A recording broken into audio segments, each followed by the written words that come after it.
Hi, Michael Argentieri here with Broadcasting Buffalo. We're talking to Tom Calderone. We're How you going to doing? fix all that later on. All right, tell me about your time at Buff State. It was great. I met a lot of great friends that I still work with in the industry. We signed on WBNY. We did TV here. We did a ton of stuff, and Buff State was our playground. I mean, the classes were great and everything, but the on-hand experience, particularly at the radio station, really helped kind of guide us and get us to a place where we felt that we could make a difference in the city as far as entertainment was concerned. Okay, so did the administration, would they allowed you to be very creative? Did they give you a lot Yeah, of, like, Yeah, they gave do us a your lot of room. thing? Tom McRae was our advisor, and he kind of left us alone. I mean, we would use him for advice. We'd make sure that he, kept us, I guess the best way to put it, kept us focused. But at the end of the day, they kind of let us run it, and we treated it like a business. And we had air shifts, we had a board, we had, a program director, general manager. Like we treated it like a business, and we had a lot of fun doing it. Do you feel that Buffalo State prepared you for your first foray in the radio? I believe it was Yeah. Jacobs Media. Yeah. Buff State definitely helped, without a doubt. Helped with internships, obviously the radio station, the TV station.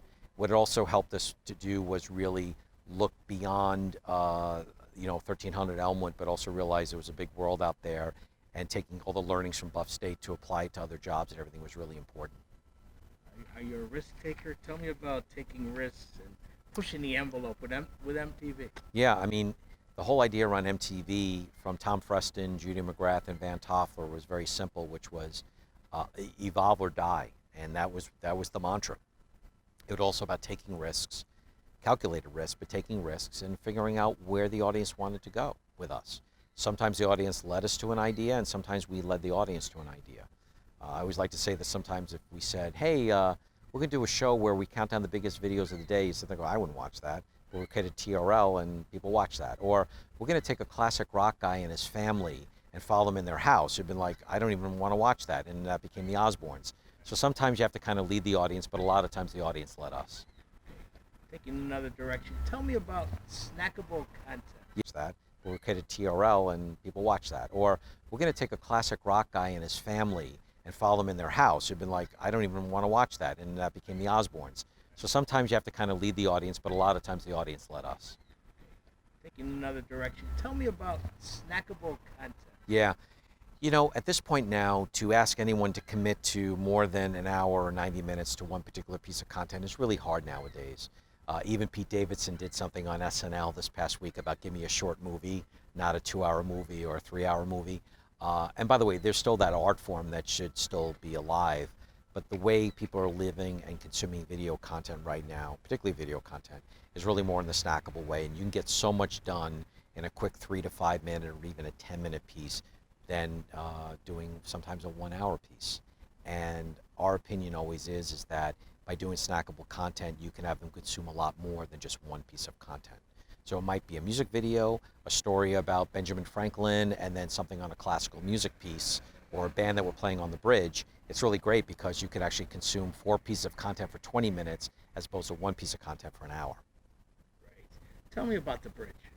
The Bridge is college radio for adults. We developed it because we wanted to have something in our ecosystem besides PBS, NPR, and the classical station that brought up maybe a younger audience to the city and to our audience. And so far, it's worked out really well. We play everything from Coldplay to Echo and the Bunnymen to the new Black Keys and the new band called Wet Leg. And it's a really fun radio station to listen to. And we stream all over the world. And there are people that used to live in Buffalo that, oh, it reminds me of BNY, it reminds me of CFNY. So we have a lot of expats listening to the station as well. Okay, you've had a career that's taken you to New York City, to Hollywood. Why Buffalo? Why are you back in Buffalo? It's my favorite city in the world, and it's funny, everybody that I bring to Buffalo from any sort of points always comes here. We shot so many series in Buffalo when I was at MTV and VH1. It was a really important thing for me that we shot a lot of series up here, and every time, no matter where they came from, they would sit back and go, oh man, I get it, I get it. And now to be back during this huge resurgence in the city and the region, I'm just enjoying every minute of it. And also all my learnings and also getting to work with different people, different brands. I'm so lucky to be at Buffalo Toronto Public Media. I love the people there, and it's a really fun place to work. My whole attitude is always that it's got to be a fun and creative place first, and that this place has afforded me that. Right. Is this going to be your swan song? I don't know. We'll see. We'll see. We'll see. We'll Okay, see. thank you very much. Thanks, sir. man. Thank you. Okay. Thank you. Thank you. Hey, That was pleasure great. Meeting you. Pleasure meeting you too. Thank you. Appreciate it. Of course. Yeah. I'm sorry about the mix-up. Thanks for getting right back to me yesterday. I'm like, Of course. oh, this guy don't want to talk to me.